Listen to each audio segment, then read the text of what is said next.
Hey everyone, thanks for joining us this Friday. Welcome to the NOLED P1200R Hard P8 and P600 Hard P4 product launch live stream. I'm Benjamin and I'm here with NOLED and Mac Group USA. We're here in East Hollywood, Los Angeles, California for our product launch event. And we're gonna be joined by a very special guest today. He should arrive any minute. Oh, let's go get it.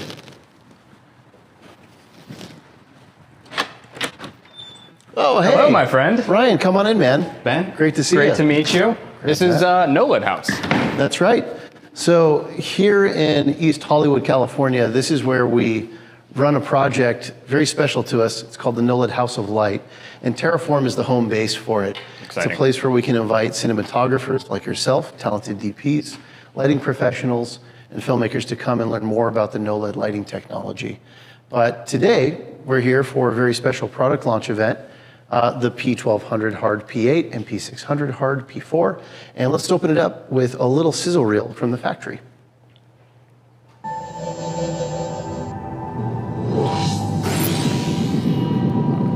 Hand off my phone.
All right, guys, so as you can see, we have a lot to talk about today with these product releases.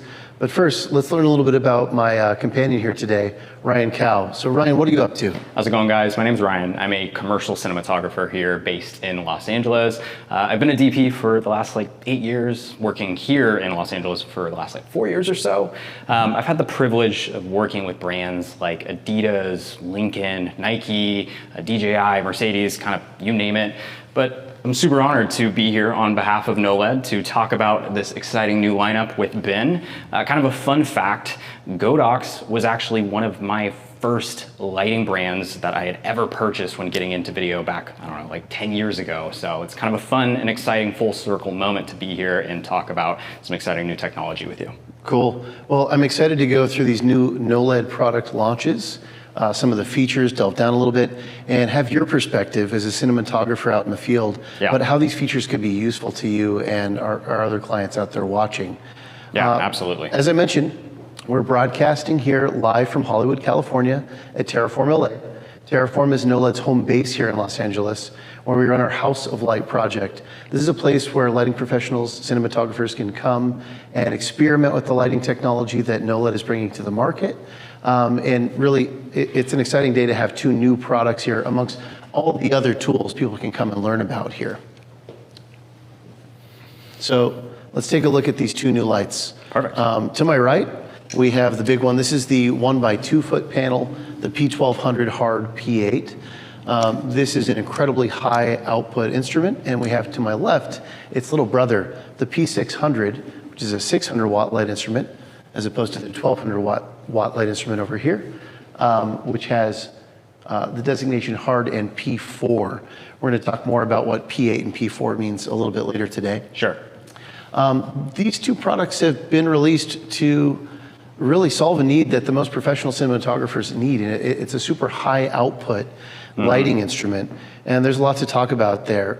These are 161,000 lux instruments measured at 1 meter. And that's a lot of output. Ryan, I'm curious, when you hear of an output that high, How useful is that to you, and where would you use that type of thing? Yeah, I mean, it's kind of an interesting thing. 161,000 lux might not mean a lot to a lot of people, but if we're really talking about this type of lighting fixture configuration, a 2x1 panel, more often than not, we're not really thinking about utilizing these as key sources that can key up against broad daylight exteriors, or even doing bright backlit windows in an interview type of configuration. But 1200 watts is a ton of punching power. This can go from something like, again, working in a broad daylight, high noon exterior where you need to wrap or fill, a key source, or do that, to where we can't even see it. 1200 watts is more than enough output that really transforms this light fixture, this 2x1 kind of all-in-one, very compact configuration, to being really an all-in-one solution. So rather than thinking about this light as, a supporting light fixture to your main key sources, this kind of has the output that can make it a primary light source for a lot of gaffers and DPs. Yep. Yeah, so taking a look at this output, it really is an incredibly punchy source. You could probably match some incredibly high-level ambient lighting scenarios and take control of it, giving your talent a more flattering or a contrast that's even to the scene that they're in, or even creating some dramatic effects by being brighter than the scene that they're being filmed in. Yeah. That's an interesting thing for a panel light, because like you mentioned, we normally think of this type of thing coming from more cob lights. We have a lot of options in that type of product category, single point sources that are super high output, but it's rare to have that versatile feature of output from a panel like this, and that's a really unique feature. Another thing that's great about these is not only are they brighter than a lot of things that are available, their beam angle is much broader. So these have a 55-degree beam, which is a very, very wide beam. I'm curious, how would that make these a unique product for you in the way that you work, Ryan? Yeah, typically you're going to see panel sources like this used in a lot of studio environments, typically illuminating a cyc or a backdrop rigged overhead. And what that 55-degree beam angle is going to allow you to do is effectively use less total fixtures to evenly illuminate the same amount of area. So, in a configuration like this, maybe we'd be using 4 or 5 panels to get a really clean wash across everything. That 55-degree angle might allow us to use 3. So greatly improving the overall amount of efficiency and rigging that you would have to do with these lights, but also a little bit less, maybe obvious, but very practical element for these lights is if you're diffusing them through a 12x frame or an 8x frame, using it as a key source, you're gonna be able to get that fixture closer in proximity to that frame, because its 55-degree angle is gonna be able to fill that entire thing out without having to be as far away, which is just greatly gonna impact, the overall footprint and size that you might have if that's a limitation in your type of shooting environment. Totally. I think about a lot of places where panels are popular, book lighting scenarios where you push it in front of a bounce, and that bounce has to be right in front of a diffusion for it to go through. So we don't have a lot of room to back the light off from that bounce surface. Exactly. So having that extra wide beam coming out of it means fewer fixtures. We're doing more with less. So quicker set changes, right? Exactly. A little bit more efficiency in the tools that we're working with on set. And just less overall rigging that your G&E team might have to deal with. If they have a more powerful fixture with a broader beam that can cover a larger area, just less total units, could save on budget and manpower. Yeah, and it's a lot of savings, you guys. Imagine this. If this fixture is approximately 1 meter away from this background, you have approximately a 2 meter spread.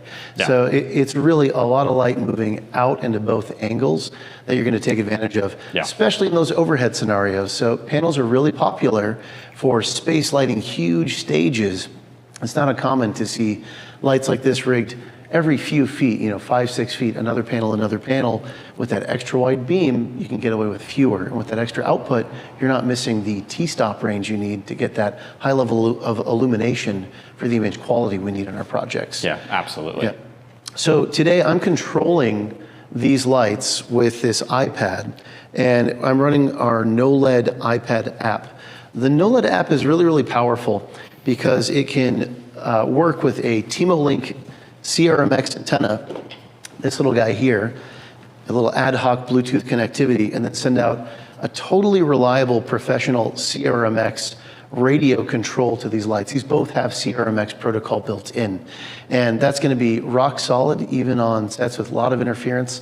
Like the one we're on today, we have some Teradex running and other wireless products. I'm going to trust that this is going to give me the lighting cues and changes that I need. And the NOLED app is really powerful. It's something worth looking into no matter what products you're using, because we actually support a lot of competitive product lines in the profiles that it supports. So if you're using other manufacturers other than NOLED, you still might enjoy this free download from the App Store, the NOLED app. But today it's giving us this sort of wireless control so that I can call up the lights and take a look at their output, their controls. And the next thing I want to look at today is the pixel control. And to look at the pixels, that's beaming pretty brightly, as you can see. I'm going to take a look at the back of the fixture here. Oh yeah, flip it around. And let's take a look quickly at the effects modes, and we'll jump into the rainbow. The reason I called this one up is this really illustrates the individual pixels that are addressable on this lighting instrument. So this fixture has 8 addressable pixels, and this one has 4 addressable pixels. And really, that's going to give us a lot of creative control. I'm curious from you, Ryan. When you see this type of pixel control and the type of effects that you can achieve with it, what type of projects would you use this on, and where would you find it useful? Yeah, I mean, pixel control is something that's really, really interesting that I think not a lot of DPs right off the bat might have an understanding of what the application can be. But when we're working in environments like utilizing practical effects like this is I believe the firelight effect. A light source, it sort of acts as one individual source. And when you're doing, a flicker or, a CCT flicker, it doesn't always create the most realistic of an effect. But when you're actually able to address individual pixels and have different intensities, different color temperatures, that practical effect becomes a lot more believable. When we start getting into environments like virtual production, for instance, when you're shooting up against LED volumes and you're needing to have realistic light with textures, with gradients, with movement, the assignable pixels allow you to precisely map that and really sell that virtual production world. Same thing with working on, process, doing car work.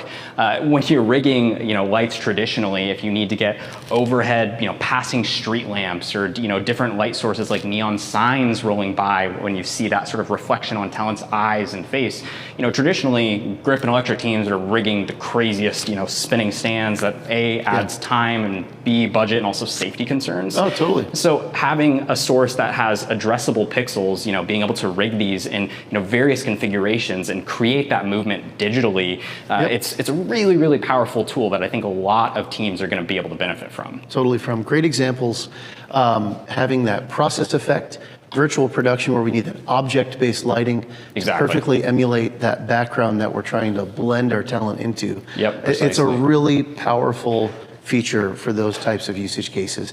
And just giving you more versatility. This tool can do more and more technical situations than many other fixtures that are on the market today.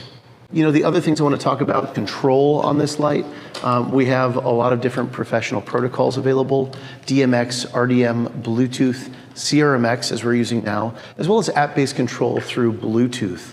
I'm presently taking control of the fixture with the CRMX, which is super reliable. It's wireless. That's what that TMO-Link antenna is helping me access through our NOLED app. But there are basically all the various professional protocols that you would need in most rigorous control situations built into the fixture. The next thing we should talk about with these lights is their durability. And I hope that you can come here to our location and see here with our House of Light project at Terraform in Southern California how well built these things are. And there's a lot of details to notice. When you look at the yoke on the light, it's really robust. I like that we're putting the brake on just the one side of the fixture. So if you have this up on a high stand or it's rigged overhead and you have your hand on a ladder, you can reach up and lock off the light with the one brake and set the sort of angle of incidence from the beam that's coming out. And the yoke is offset.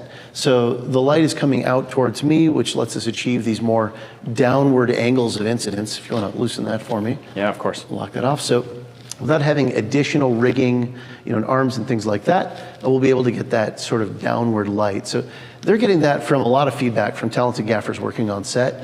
This is something that a lot of panel lights don't have, and we have it here, so it's a good thing. And the other thing about the robustness and durability of it is its IP rating. So this fixture is actually built to be entirely weatherproof, which creates a lot of cool things we can do with the light. Actually, we're going to do something here. We're going to step outside so that Ryan can show us exactly what that IP rating means to you. Well, we're in Southern California, so we don't honestly have that drastic of weather changes. We've been getting some rain lately, but an IP65 rating means that this light is going to be fully weatherproof, fully waterproof, not submersible, but you know, we can do this, take a hose, soak it down, no issues. We don't have to worry about this light having, you know, any issues or malfunctioning when we're in those kind of like adverse weather conditions. It might not seem like a very valuable feature to a lot of people right off the bat. You know, we're trying to usually plan our days and plan our shoots with the best weather possible, but it's not uncommon that you might get some weather scenarios and some weather conditions that just simply aren't favorable. You know, let's say you're rigging some lights on the exterior of a building, you know, weather changes, rain starts to come down. Traditionally, your G&E team, your grips and electrics are gonna have to run out, throw bags, throw umbrellas over lights, but an IP65 rated fixture is going to be able to take that abuse pretty much no matter what comes, whether it's rain, snow, dust, you know, all of those things are going to be something that this light can deal with. The big benefit too, I think, is also that when it comes to a client and sort of a rental usage of this light, the fact that it is so robust with its overall, you know, weather performance means that when the light comes back from rentals, if it's getting beat up, if it's getting dusty and dirty, being able to clean these things and make sure it's going to hold up long term is just super, super important for a lot of people who are going to consider investing into multiple of these for a rental house or a, you know, a G&E company. That was a pretty dramatic demonstration on what IP65 means for us out in the field. A little exaggerated, yeah, but obviously a full dousing with the hose in the side yard next to the studio here. But that's what these lights are made to withstand. Heavy rain effects, wet downs. If you have a day with adverse weather, we don't have to rush crew out into the field to bag these things up, pull them back into the truck. They're built for that sort of rigor and durability that we need in the most challenging filming environments. So yeah, absolutely. We really do have a durable weatherproofing on these. Yeah. Yeah, it really adds peace of mind too, from an owner's perspective, but also a rental perspective, knowing that if these lights are going out into productions that might be filming in slightly less than ideal weather environments, whether it's crazy amounts of dust, dirt, mud, rain, snow, that these things are going to come back and not have any, you know, functional issues, you know, and also from a cleaning perspective, being able to quickly just rinse these things down, put them back on the shelf, getting ready to go out for another order. I think also too, from my perspective, what's so great about this build and just the robustness of it is the standard kind of 2x1 panel configuration. It's, you know, very much in line with what I think a lot of G&E teams are going to be used to with rigging and how they're storing them, loading them in and out of trucks. So these things being able to immediately go into those working environments and fit right in amongst, you know, all the other lighting fixtures. It's really, really good peace of mind. Totally. Yep. So if you have, you know, head carts and things like that you want to load these onto, odds are you can take, you know, older technology that maybe isn't doing everything you need and put these into the same sort of shipping, packing type of scenarios, and you'll be just as happy from that side of things. Yep. So another spec that we should mention is the color fidelity of these lighting instruments. 100%. These are great, so you're not going to be unhappy. We have a CRI at R9 of 97, TLCI of 98, TM30, RF 95, SSI at 5600, 85, SSI at 3200 degrees Kelvin of 84. So these are no slouch when it comes to the ability to reproduce beautiful color. Yeah. Ryan, I'm curious, with color fidelity like that, these specs, how is that important and useful to you? Yeah, I mean, from a DP's perspective, skin tones, as I'm sure many of us would agree, is kind of like the endless bane of our existence. Like, we're always trying to make faces look as flattering as possible. Yep. I often find myself choosing light fixtures specifically based on how they perform on certain skin tones with color fidelity. You know, of course, like there's the gold standard like tungsten. I think a lot of people really love HMI, but you know, an SSI of 85 and 84 is kind of the metric that I like to know. That's incredibly well well produced and well accurate to make sure that, you know, when I'm throwing these on any different type of skin tone, I'm gonna get that accurate and really lifelike feeling color. And also just being able to match against, you know, all of the ambient sources and make sure that if we have overhead fluorescents that are kind of giving us some weird color, but we need to play into that to make sure we can match all of our sources and not have those odd gradations on skin. This is going to be able to deliver that with all of the excellent CRI scores. Cool, yep. Also, if you have those clients with brand colors that we have to match Hugely in the critical. deliverable, Yeah. we can sort of get there with the color metrics we're offering in this thing. So obviously we've talked about the incredible output on these fixtures. And output's not everything. We need to be able to shape and create different qualities of light from these lighting instruments. So one thing that we have, and we're gonna cue a video just scrolling through our NOLED website here, are many different ways to shape this light. So if you're watching right now, we have obviously light banks, soft boxes. We have different ways that you can rig the lights so that you can gang them up, maybe one fixture, two fixture, or three fixtures together. Different types of mounts, also space lights. So that's going to be a popular usage case for things this bright where you rig them up over a stage, and we'll have that type of light modifier as well, and more to come. Yeah. So these can be shaped to meet the demands of almost any light quality that you might have from a project. Yeah. All right, guys, well, that pretty much covers everything that we wanted to tell you about these exciting new product releases. I hope that if you're interested in these, you're going to go to your favorite reseller or channel partner. NOLED dealers are all over the globe, and you can ask them more about the equipment, place your pre-orders, or if you're in Southern California, come here to Terraform, where we can make an appointment for you to check out not only these new exciting product releases, but many of the lighting instruments you see behind me and more. And we can learn more about your projects and how NOLED can be a partner for it. And I want to thank you so much for joining us today. Yeah, thank you for having me. No, it's really amazing to be able to come into a space, work with the new equipment, you know, be able to get hands-on product support, really go through the process and make sure it's going to be a good fit for me, and, you know, potentially deciding on what fixtures might be more impactful and how I can utilize those in my upcoming projects. So if you're here in Southern California, make sure to check out Terraform, get a hold of Ben here.